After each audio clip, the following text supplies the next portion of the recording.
Hi అండి, ఇది వచ్చి డుడ్డు బర్త్డే మినీ వ్లాగ్ అనమాట. నైట్ 12కి లేపి బ్రౌనీ అయితే కట్ చేయించాను. తర్వాత మార్నింగే లేచి ఫ్రెష్ అప్ అయ్యి పూజ అయితే చేసుకున్నారు. ఇంకా నేనైతే పూజలో పాయసం అయితే పెట్టాను. అది వచ్చి ఎంటీఆర్ ప్రీమిక్స్. రెసిపీ కావాలంటే ఛానల్ నేమ్ కింద ఉంది, చూసేయండి. అలాగే యాజ్ డ్యూటీకి వెళ్ళారు, లంచ్కి వచ్చి డ్యూటీకి ఈవినింగ్ అయితే ఇంటికి వచ్చారు.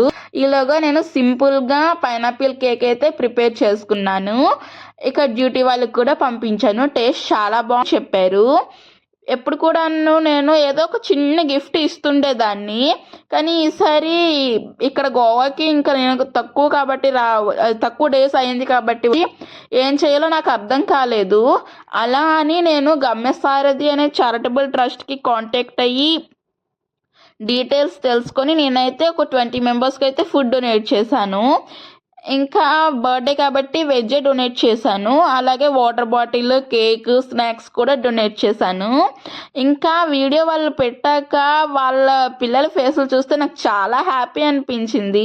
వాళ్ళ లైఫ్ మనం సెట్ చేయలేకపోవచ్చు, కాకపోతే మన పేరు చెప్పుకొని ఒక పూట ఒక ముద్ద తింటారు కదా అనుకొని ఒక హ్యాపీనెస్ అనమాట. డుడ్డు అయితే గిఫ్ట్ ఏమైనా ఎక్స్పెక్ట్ చేశారు, కానీ ఇది ఎక్స్పెక్ట్ చేయలేదు. చాలా హ్యాపీ అనుకొని చెప్పారు. Thank you.